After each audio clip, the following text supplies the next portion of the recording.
believe it, and most of all, you gotta believe in your brother, because it's hard day to day. Hey, nice and loud, give me.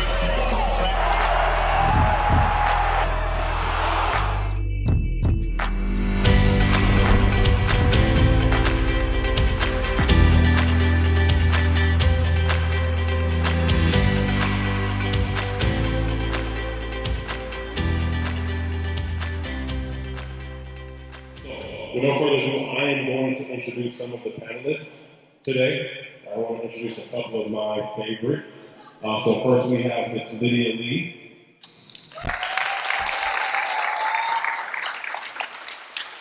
From our Rams organization, we also have Miss Mia Hernandez. And we also have Miss Zena Jones. And we're going to ask them a couple of questions. Talk about what it means to be a woman in sports, and then we'll open up the floor if you all have any questions, just so you can learn a little bit more about them and what they do. So, I would love for you all to introduce yourself, tell us, of course, your name, your position, how long you've been in your role, and some of the day and things that you do a part of your job. Hi everyone, my name is Lydia. I am the Associate Manager of Partnership Operations with the Rams. This is I'm going into my third season with the Rams. Some of my day-to-day tasks is making sure that our partners, right, the people who both like connect with the Rams are getting what they're contracted to. So we're making sure that things are coming to life. If they're having events with us, we're making sure that things come to life and everyone is happy, both stakeholders at the Rams, but also at our partners. Hi everyone, I'm Mia Hernandez. I work on our partnership marketing team. So I work very closely with Lydia right here. And this will be my third season with the Rams. So what partnership marketing means is kind of broad term, but basically I work with all the brands and sponsors that you see either on social media or at game day to kind of work with our team, our players, and the Rams as a whole. So I am Zena Jones. I'm not part of the Rams. I need to have a job like you guys. I am one of the Fat Five, as you're called, Black female officials for a high school varsity boys basketball game. Yes, that's, we made history. But, so I'm also a teacher, so I have a lot of stories, but I leave that till we get into the question here. Awesome. So partnerships with the Los Angeles Rams and official as well as education, so many amazing professions. Can you maybe give us some insight on how you became, how you found your pathway into partnerships, into being an official, into education, so the young ladies here can understand the pathway that you took in order to get there? So my pathway was not as traditional. I came out of high school thinking I was going to be a nurse because that's what my parents had told me, made a lot of money. So I ended up going to school to be a nurse and then quickly realized I did not like it. And so I decided to switch school and study sports media. Coming out of college, I didn't know what jobs there were in sports media. I ended up at like a street basketball company, worked there for a year, and then I switched over to golf, worked in nonprofit golf for about 5 years. And then I ended up with the Rams. I started in the ticketing side, and then I moved over to partnerships, which didn't know that a lot of people can even dream of that. But it's been a crazy ride. Obviously not traditional, but whatever you put your mind to, I feel like you can do. And I think I played sports my whole life, so I knew that was something I liked, but professional athlete really wasn't in the cards for me. You didn't notice when I was walking up there, I'm pretty short, so it wasn't my path. But when I went to school, I went to college. I did a bunch of different internships, bunch of different jobs, just trying to figure out what I liked. And I ended up getting one in our and that's when I realized you can have a career in sports that's not actually just being an athlete. So that's how I got into working in sports. Social media campaigns, and then there's other days I'm putting on an event. So there's a lot of different things I get to do with my job and a lot of people I get to talk to, which is something that I think keeps me excited every day, not just doing the same old thing all the time. So my path, wow, I was you. And I say that because I was a people watcher and I moved into the neighborhood really, really late in life, in your terms life. So I was like 14. And right around the corner from my house was Watts Willowbrook Boys and Girls Club. And I did not know a lot of people, so I would go and sit and watch. And one day, one of the directors called me over and he had me playing pool. The next day, I would go in the gym. The guy in the gym had me playing any sport that was going on. And I would see everybody playing, and I was like, I can do that. Never played a sport before the age of 14, any sport. So I got involved in the Boys and Girls Club, stopped being that shy person that just watched everybody. And that's kind of why I wanted to come here, because you are a lot like me. I grew up, went on to college, I'm sorry, name? Like Lydia, nursing major. In nursing, in school for nursing, and finished, got my degree, and then I decided I wanted to coach. So I started coaching basketball. Well, I started at the Boys and Girls Club, but that didn't count until I got to high school and did some college. And then got a job teaching so that I could coach. And then all of a sudden I said, okay, coaching, let's do officiating. I say, if you want to learn something, you learn all parts of your craft. So I knew basketball as a player. I knew basketball as a coach. Now I know basketball as an official.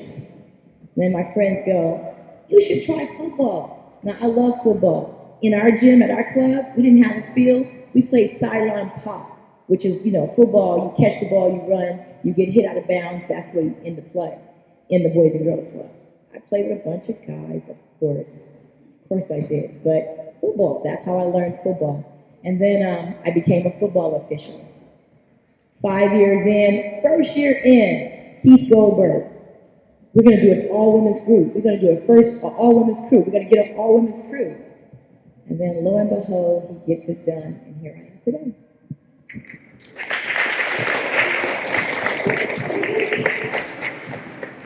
Thank you all for sharing that pathway. And speaking on officials, we have another official who's here who we would like to invite up to be a part of the panel. She's a part of the Fab Five. When we clap it up for her, she drove in the rain and in the traffic to make sure that she could be here to share her story. And we're so grateful for you being here, Ms. Connie. And as we continue on with the conversation, it's Women's History Month, right? So we're talking about empowering women and celebrating the women of today, as well as inspiring and empowering the women of tomorrow. And we want to ask you all the question: what does it mean to be a woman in sports? And maybe tell us some of the obstacles or the barriers that you had to overcome to get to this moment today. Let me introduce Connie. This is Connie Wells, one of my fabulous 5 people. Good evening, everybody. I'm sorry. I can't sit and talk. I'm sorry. I did 5 different sports, and I had different challenges in each one. In track, it's more than just running and firing and I only do boys and clubs. I don't do girls and clubs, which is 2 different sets of rules. The ball comes harder, it comes faster. So the challenge there was to stay out of harm's way because the boys, they just trying to score and they don't care how they do it. And volleyball, it was depending on which conference you were in, it was more racial things than it was gender issues. Since we're talking about Women's Month, that's kind of where I want to stay. In basketball, luckily there were a lot of women already officiating basketball. So my only challenge was to learn the rules, get the confidence, and go out there and call the game and be able to deal with people in terms of fellow officials, coaches, fans. But the biggest challenge was in football in terms of those sexual and gender barriers. I hope that makes sense to you. Okay, thank you for listening.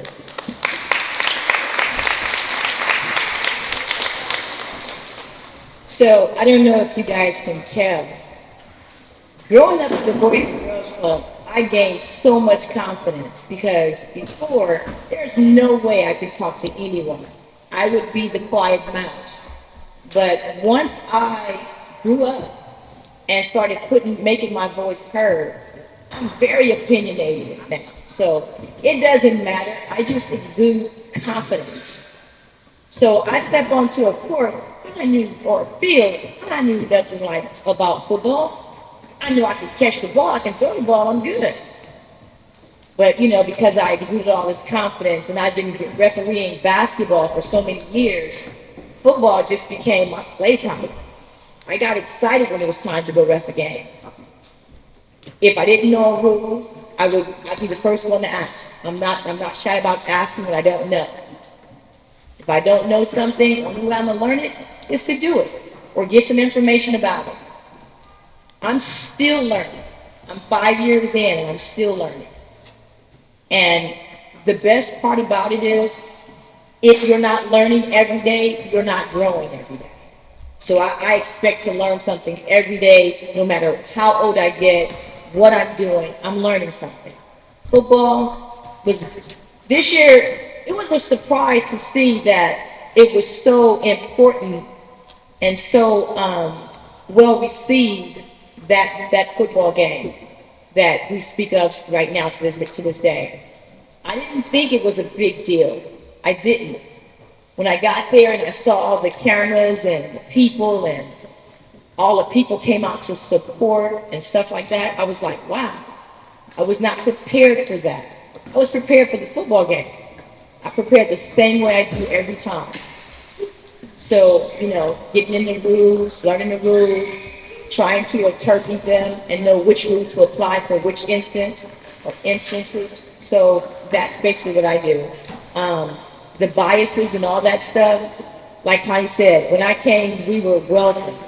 They were excited to see females out there officiate the football games.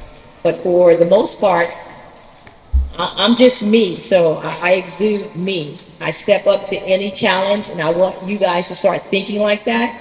Anything that somebody puts out there for you, step up to it. Own it. If you don't know about it, ask about it. If you like it, get engaged in it. If it's not for you, just say it's not for me. It's not something I want to do. And that's okay too. But once you step up to a challenge, face it head on. Put aside the fears and become uniquely you.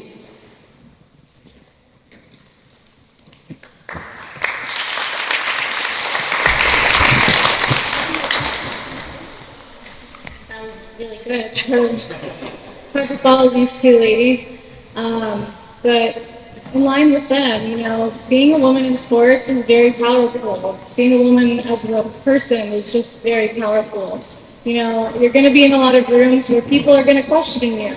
They're going to question your ideas, your thoughts, your opinions, but as I said, you have to be confident in what you're saying. It takes time. I'll be honest, when I was your age, I was extremely scared of public speaking, and this is my second panel I've done, and I think I'm getting a lot better at it, but it takes practice. So it's okay to keep trying and not be good at something your first time, but you really just have to keep pushing forward because it's not always going to be easy. There are going to be those barriers. There's going to be people questioning you, but Have faith in yourself, and if you need help, feel free to reach out to others because it's not a bad thing.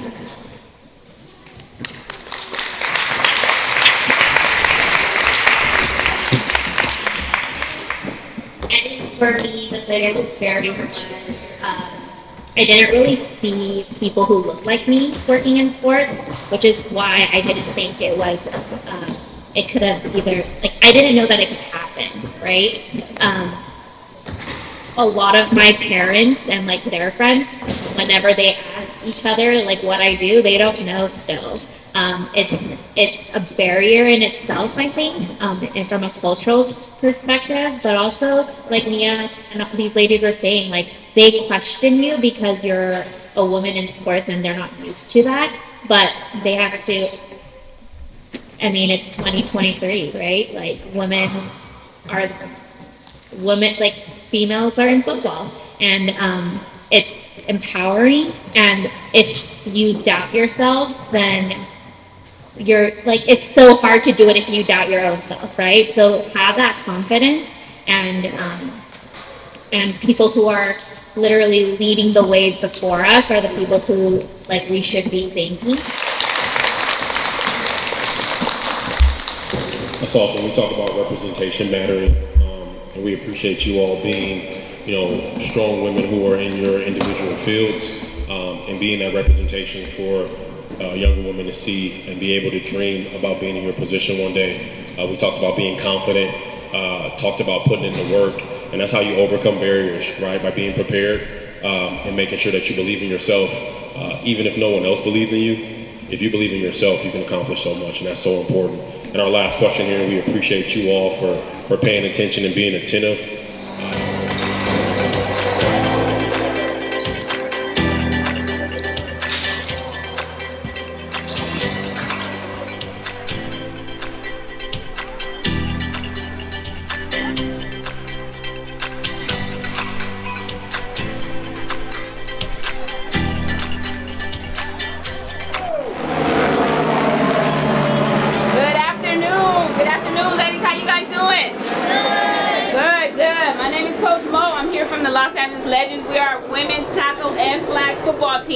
So we came out here today to make sure we can introduce you guys to some skills and drills. We want to make sure you guys are familiar with the game of flag for girls.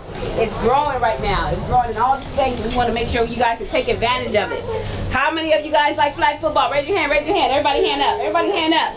Good, good. I have a few of my players here with me right now. We have Coach JP, Coach Ward, Coach Mav, and Coach Jay. They're going to help run the drills as well. So we want to take some time today to introduce these to you. All right, we want to make sure you guys are developed and can get developed or get a passion for the flag football. The first thing we're going to do right now is we're going to start you guys with a drill we call pat and go. All right, pat and go is basically to get you guys to warm up. We want to warm up your legs. We want to get you guys ready. Then we'll do a warm up, and then we'll break you off into the group. So in this first drill, we're teaching you guys some of the techniques in catching. All right. So what I want to see from you guys is you're going to have coaches standing next to you. Coaches, if you could please stand next to your lines. And what you're going to do is you're going to run out for a quick pass. Coach Mav, give me a sample. Let me see you run out for a quick pass. Gotcha. That's all you're going to do. You're going to run out, catch the ball, run it back to your coach. What I want to see from you ladies, listen up. If you're catching the ball high, hands are here. Thumbs together, making a triangle. Okay, making a diamond. Diamond, triangle, whichever way your finger, your thumbs go. Okay? You're here. If the ball is low, below your waist, you're here. Your pinkies are together. Pinkies are together. Look at the book. Open the book. Okay? Once you catch the ball, I want you to put your palm on the tip of the ball and tuck it in your forearm like this. And you're going to jog it back to your coach.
this line over here. Bring this line right here. Put on the border. Anybody got any besties right now? No besties in this competition. It's every girl for themselves. Just stay inside the square. On the outside of the square is lava, so you gotta stay on the inside, all right? When I say go, it's every girl for themselves trying to pull the flag for your opponent. Whoever's left with flags at the end, whether it's 1 or 2, you are the winner. When you pull a flag, just drop them on the ground. You don't need to hold them because it's gonna stop you. All it's left, quick feet and quick hands. Ready? Quick feet and quick hands. And when you get both of your flags pulled, you gotta step outside the square and let whoever's left finish it off, all right? Quick feet, quick hands. Ready, go. Oh, she got you from the beginning. Stay inside the square. Stay inside the square. Woo! You got quick. Oh, they got both of yours. Yeah, you gotta step out. You gotta step out. Stay inside the square. You step outside the square, you're gonna be eliminated. You better get back in the square over there. You guys get in the square. Better get in. You go out, you're gonna be eliminated. Oh! 3 left. Oh, you got a flag too. 4 left. 4 left. Oh. Oh. Get in the square before you get eliminated. Uh-oh. Still down to 4. Oh, she got you. Oh, she almost got you. Oh, man. Get out of the way. Oh, she got oh. I am the Director of Health and Wellness for the Boys and Girls Club of Metro LA. I'm 6 months into the job. This is pretty much the first time we've had organized sports since pre-COVID. So we're getting our kids back in it. We're incorporating social and emotional learning into sports, teaching them real life skills. And today's event is so powerful because it's for girls, just for girls, to empower girls so girls can support girls. We're just really excited that the Rams chose us for this event. We have 120 girls here and registered. This is the biggest girls event that we've had, and it's awesome to see so many girls come out. We've had girls come from our Venice Club, from our Bell Gardens Club, from our Watts Willowbrooks Club, from the Watts Rams. We have so many different girls here from different cities, and we're just excited. Well, it's important for parents to see their daughters out here working hard, competing. You know, this is friendly competition, but girls deserve a chance to compete, to win, to work hard. Exercise is great for our girls. It's an antidepressant. Makes them stronger in the future, and this could potentially lead to a college scholarship because CIF just made girls flag football a sport, so we're excited to have elementary and middle school girls here today. Yes, this is definitely going to go to a bigger level because right now about 68% of inner city youth don't play sports anymore since COVID, so we are bringing opportunity to this whole community, and it's just going to get bigger from here. Well, the future is female, and girls are on the rise from the WNBA to flag football, and we're just excited to be a moving force in the change in the future.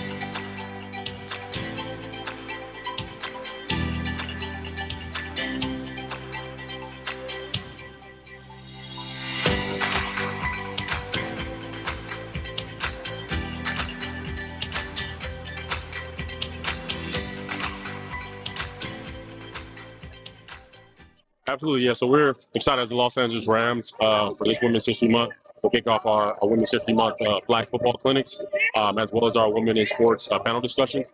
This is our 9th clinic. We went to elementary, middle, high schools. Now we're at one of our community partners at the Boys and Girls Club. So the goal with girls flag football being sanctioned as a state sport in high school is to make sure we can build that pipeline. So elementary, middle, and all throughout the course of our region, and go to these schools and go to these places and just let the girls know that they can play football, that we believe in them, and give them the skills and drills in order to do so, as well as empower them that there are pathways off the field for them as well within sports. Absolutely. One of our organizational goals is to win with our people. And this is more than just myself, more than just our football development team. We have women from our partnerships marketing team who came and spoke. We have officials who officiate girls flag football and tackle football. LA City and Southern Section came and were part of the panel. We've had people from different phases and different departments from our organization who have come and spoke to the girls, just to give them insight of the pathways available to them off the field as well. So I think from an organizational standpoint, we're able to celebrate women all throughout our organization, as well as come and empower the young women for tomorrow. We want to take a 365 approach in everything we do, especially when we talk about impacting community, and that's what we're doing here, right? So this will extend past Women's History Month, right? We want to make sure that we can go and do girls' flag cleans throughout the course of the entire year. So this is just a start in the right direction. We talk about the 365 approach from our football development standpoint. We want to make sure that we're active in the community and that we're constantly showing the community that for the Los Angeles Rams, we're here, we support them, that we're giving them the opportunity and showing what is available to them all. Yeah, we're just excited to be here at Challengers Boys and Girls Club.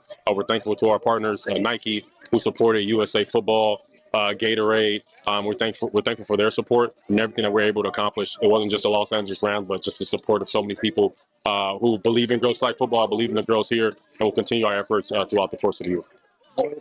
Thank you, sir. Thank you. Okay. Good luck to you. You too. Thank you.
All right, get them on real quick. We'll get one more match.